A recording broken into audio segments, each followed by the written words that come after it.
ನಮಸ್ಕಾರ ಸ್ನೇಹಿತರೆ, ನಿಮ್ಮೆಲ್ಲರಿಗೂ ಉತ್ತರ ಕರ್ನಾಟಕ ಫುಡ್ ಚಾನಲ್ಗೆ ಸ್ವಾಗತ. ಬನ್ನಿ ಫ್ರೆಂಡ್ಸ್, ಇವತ್ತಿನ ಲಾಗಲ್ಲಿ ಏನು ಮಾಡಾಕತ್ತೀನಪ್ಪ ನಾನಂತಂದ್ರೆ ಹಾಗಲಕಾಯಿ ಪಲ್ಯ ಮಾಡೋದು ಹೇಗತ್ತ ನೋಡೋಣ ಬನ್ನಿರಿ.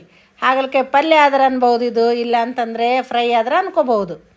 ಸೂಪರಾಗಿರ್ತದೆ ರೀ ಇದು ರೆಸಿಪಿ. ಹೇಗೆ ಮಾಡೋದಂತ ನೋಡೋಣ ಬರ್ರಿ. ಇವಾಗ ನಾನು ನೋಡ್ರಿ ಒಂದು ಅರ್ಧ kg ಹಾಗಲಕಾಯಿ ತೊಗೊಂಡು ನೀಟಾಗಿ ರೌಂಡಾಗಿ ಕಟ್ ಮಾಡ್ಕೊಕತ್ತೀನಿ ರೀ. ಇದು ಹಾಗೆ ಕಟ್ ಮಾಡ್ತಾನೆ ಎಲ್ಲ ಹಾಗಲಕಾಯಿಗೆ ಬೀಜ ತೆಗಿಕತ್ತೀನಿ ರೀ. ಅವಕ್ಕೆ ಬೀಜ ಇಟ್ರೆ ಮತ್ತೇನಂತಂದ್ರೆ ಹಾಗಲಕಾಯಿ ನೋಡ್ರಿ ಇಸಿಸ್ಕಾಗಿ ಬಿಡ್ತಾವ್ರಿ. ಅವು ಪಲ್ಯನೇ ಇಸ ಆಗ್ತದೆ ರೀ. ಹಾಗಾಗಿ ಟೋಟಲಾಗಿ ಕಟ್ ಮಾಡಿ ನೀಟಾಗಿ ಬೀಜ ತಗೊಂಡು ಚಂದನಾಗಿ ನೀರಾಗಿ ತೊಳ್ಯಾಕತ್ತೀನಿ ನೋಡ್ರಿ. ಮತ್ತು ಅವು ಬಿಸಿನೀರೇನಲ್ಲ ರೀ, ತಣ್ಣನ ನೀರಾಗೆ ಚಂದ ನೀಟಾಗಿ ತೊಳಿಬೇಕಂತಂದ್ರೆ ಏನು ರೀ, ಒಂದು ಎರಡು ಚಮಚ ನೋಡ್ರಿ, ನಾಷ್ಟ ಚಮಚದಲ್ಲೇ ಉಪ್ಪು ಹಾಕಿ ತೊಳೆದು ಕೇಸಿಂದ ಹಿಂಡ್ಬೇಕ್ರಿ. ಒಂದು 2-3 ನೀರಾಗಿ ಕ್ಲೀನಾಗಿ ಇದೇ ರೀತಿ ತೊಳ್ಕೊಂಡು ಹಿಂಡಿದೀವಪ್ಪ ಅಂತಂದ್ರೆ ಅದ್ರದ್ದೆಲ್ಲ ಇಸ ಇರೋದೆಲ್ಲ ಬಿಟ್ಬಿಡ್ತದೆ ನೋಡ್ರಿ. ಹಾಗಲಕಾಯಿ ನೋಡ್ರಿ ಚಂದನಾಗಿ ತೊಳೆದು ಇಟ್ಕೊಂಡ್ಬಿಟ್ಟಿನಿ ಒಂದು ಸೈಡಿಗೆ.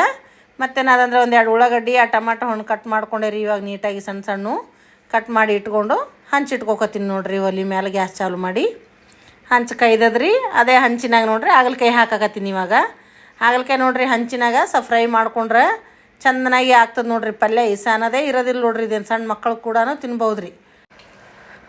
ಒಂದು ಚಮಚ ಎಣ್ಣೆ ಹಾಕ್ಕೊಂಡು ತೆಳಗ ಮೇಲೆ ಮಾಡ್ಬೇಕು ನೋಡ್ರಿ. ಹಾಗೆ ಕಡ್ಚಿಗೆ ತೊಗೊಂಡು ತೆಳಗ ಮೇಲೆ ಮಾಡ್ಕೋತ ಇರ್ಬೇಕ್ರಿ. ಒಂದು 5 ನಿಮಿಷ ಚಂದನಾಗಿ ಈ ರೀತಿಯಾಗಿ ಫ್ರೈ ಆಗ್ಬೇಕು ನೋಡ್ರಿ. ಅದೆಲ್ಲ ಕರ್ಕರ ಕಾಣಕತ್ತವ್ರಿ ನಿಮಗೆಲ್ಲ. ಹಾಗಲಕಾಯಿ ಭಾರಿ ಟೇಸ್ಟಿ ಆಗ್ತಾವ್ರಿ. ಕರ್ರಗೇನು ಆಗಿಲ್ರಿ ಅಂತ ಪರಿ ಭಾರಿ ಚಂದ ಆಗ್ತದ್ರಿ ಇದ್ರ ಪಲ್ಯ. ಜೋಳದ ರೊಟ್ಟಿ ಜೊತೆ ರೀ, ಚಪಾತಿ ಜೊತೆ ಸೂಪರ್ ಕಾಂಬಿನೇಷನ್ ನೋಡ್ರಿ ಹಾಗಲಕಾಯಿ ಪಲ್ಯ. ಆಯ್ತು ರೀ, ಅದು ಫ್ರೈ ಮಾಡ್ಕೊಂಡು ಇಟ್ಕೊಂಡೇರಿ. ಹುರಿದ್ಗೆಸಿಂದ ಇಟ್ಕೊಂಡು ಒಂದು ಕಡಾಯಿ ಇಟ್ಕೊಂಡೇರಿ. ಕಡಾಯಿದಾಗ ಒಂದು 4 ಚಮಚ ಎಣ್ಣೆ ಹಾಕಿ ಒಂದು ಸ್ವಲ್ಪ ಕರಿಬೇವು ತಪ್ಪಲ ಹಾಕ್ಕೊಂಡಿನಿ ನೋಡ್ರಿ. ಹಾಕ್ಕೊಂಡು ಅದು ಸ್ವಲ್ಪ ಫ್ರೈ ಮಾಡ್ಕೊಂಡಿನಿ ರೀ. ಅದು ಫ್ರೈ ಮಾಡ್ಕೊಂಡ್ಮೇಲೆ ನೋಡ್ರಿ ಇದಕ್ಕೆ ಇದೇ ಕಡಾಯಿಗೆ ಉಳ್ಳಾಗಡ್ಡಿ ಹಾಕ್ಕೋತೀನಿ ರೀ. ಈಗ 2 ಉಳ್ಳಾಗಡ್ಡಿ ಕಟ್ ಮಾಡಿ ಇಟ್ಕೊಂಡಿದ್ನಲ್ರಿ ಆಗಲೇ, ಆ ಉಳ್ಳಾಗಡ್ಡಿ ಹಾಕ್ಕೊಂಬಿಡ್ತೀನಿ ರೀ. ಇದಕ್ಕೆ ಹಾಕಿ ಸ್ವಲ್ಪ ಫ್ರೈ ಮಾಡ್ಕೋತೀನಿ ರೀ. ಇದೂ 1 ನಿಮಿಷ ಸ್ವಲ್ಪ ತಿರುಗಾಡಿಸಿಗೆಸಿಂದ ಟಮಾಟೆ ಹಣ್ಣು ಹಾಕ್ಬೇಕ್ರಿ. ಇದಕ್ಕೆ ಒಂದು 2 ನಿಮಿಷ ರೀ, ಸ್ವಲ್ಪ ಬಾಡಲಿ ರೀ. ಇದು ಉಳ್ಳಾಗಡ್ಡಿ ಸ್ವಲ್ಪ ಬಂತು ನೋಡ್ರಿ, ಚಂದ ಫ್ರೈ ಆಯ್ತು ರೀ ಉಳ್ಳಾಗಡ್ಡಿ 1 ನಿಮಿಷ.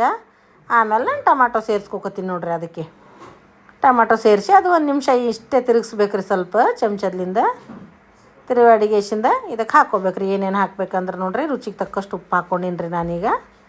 ಉಪ್ಪು ಹಾಕ್ಕೊಂಡಾದ್ಮೇಲೆ ನೋಡ್ರಿ ಸ್ವಲ್ಪ ತಿರುಗಿಸ್ತೀನಿ ರೀ. ಇದಕ್ಕೆ ಹಿಂಗೆ ಮಿಕ್ಸ್ ಮಾಡ್ಕೋತೆ ನೋಡ್ರಿ. 1 ಚಿಟಿಕೆ ಅಷ್ಟು ಗರಂ ಮಸಾಲ ಹಾಕ್ಕೊಂಡೇರಿ ನಾನು. ಹಾಕ್ಕೊಂಡು ನೋಡ್ರಿ ಹಂಗೆ ಒಂದು ಅರ್ಧ ಚಮಚದಷ್ಟು ಅರಿಶಿಣ ಪುಡಿ ಹಾಕ್ಕೊಂಡೇರಿ. ಮಿಕ್ಸ್ ಮಾಡ್ತೀನಿ ನೋಡ್ರಿ. ಇವಾಗ ಚಂದ ಫ್ರೈ ಆಯ್ತು ನೋಡ್ರಿ. ಫ್ರೈ ಆದಮೇಲೆ ನಾನು ಒಂದು ಸ್ವಲ್ಪ ಖಾರ ಪುಡಿ ಹಾಕ್ಕೋತೀನಿ ನೋಡ್ರಿ. 1.5 ಚಮಚದಷ್ಟು ಹಾಕ್ಕೊಂಡೇರಿ ನಾನು ಖಾರ. ಆಯ್ತು ರೀ, ಒಂದು ಸ್ವಲ್ಪ ಮಿಕ್ಸ್ ಮಾಡಿ ಇವಾಗ ಏನದ ಇದಕ್ಕೆ ಹಾಗಲಕಾಯಿ ಹಾಕ್ಕೊಂಡು ಚೆನ್ನಾಗಿ ಮತ್ತೆ ಮಿಕ್ಸ್ ಮಾಡೋದೇ ನೋಡ್ರಿ. ಈ ಪಲ್ಯಕ್ಕೆ ಏನಾದ್ರೂ ಈ ಕೆಲಸ ಮಿಕ್ಸ್ ಮಾಡೋದೇ ಅಂದರೆ ಚೆಂದ ಈಗ ಮಿಕ್ಸ್ ಮಾಡೋದೇ ನೋಡ್ರಿ. ಈಗ ಮತ್ತೊಂದು 2 ನಿಮಿಷ ಮಿಕ್ಸ್ ಮಾಡಿ ಎಷ್ಟಿಂದ ಈಗ ಏನು ಹಾಕೋದಪ್ಪ ಲಾಸ್ಟಿಗೆ ಅಂತಂದ್ರೆ ಇದು ಟೇಸ್ಟ್ ಬರ್ಬೇಕಂತಂದ್ರೆ ನೋಡ್ರಿ, ಒಟ್ಟು ಕೈ ಅನಿಸ್ಬಾರ್ದಪ್ಪ ಅಂತಂದ್ರೆ ಶೇಂಗಿನ ಪುಡಿನೇ ಮೇನ್ ನೋಡ್ರಿ. ಶೇಂಗಿನ ಪುಡಿ ಅಂದರೆ ಕಡಲೆ ಬೀಜದ ಪುಡಿ ರೀ. ಶೇಂಗಾ ಚಂದ ಹುರಿದು ನಾವು ಮಿಕ್ಸರ್ಗೆ ಹಾಕ್ಕೊಂಡು ಯಾವಾಗೂ ಮನ್ಯಾಗ ಸ್ಟಾಕ್ ಇಟ್ಟಿರ್ತೀವಿ ರೀ ಪುಡಿ, ಶೇಂಗಿನ ಪುಡಿ. ಅದು ಒಂದು 2-3 ಚಮಚ ಹಾಕ್ಕೊಂಡೆ ನೋಡ್ರಿ. ಈಗ ಹಾಕ್ಕೊಂಡು ಮತ್ತೆ 1 ನಿಮಿಷ ಫ್ರೈ ಮಾಡಿಕೊಂಡು ಆಯ್ತು ರೀ. ಈಗ ಬಂದ್ ಮಾಡ್ಕೊಂಡ್ರೆ ಆಯ್ತು ನೋಡ್ರಿ. ಇದು ಫ್ರೈ ಕಂಪ್ಲೀಟ್ 1 ನಿಮಿಷ ಆಯ್ತು. ಡಕ್ಕನ್ ಮುಚ್ಚಿ ಬಂದ್ ಮಾಡಿದೆ ನೋಡ್ರಿ ನಾನು. ಸೂಪರಾಗಿ ಆಯ್ತು ನೋಡ್ರಿ ಹಾಗಲಕಾಯಿ ಪಲ್ಯ. ಈ ರೀತಿ ನೀವು ಹಾಗಲಕಾಯಿ ಪಲ್ಯ ಟ್ರೈ ಮಾಡಿರಿ ನಿಮ್ಮ ಮನ್ಯಾಗ. ಈ ವಿಡಿಯೋ ಇಷ್ಟ ಆದಲ್ಲಿ ನನ್ನ ಚಾನಲಿಗೆ ಸಬ್ಸ್ಕ್ರೈಬ್ ಆಗಿರಿ. ಧನ್ಯವಾದಗಳು.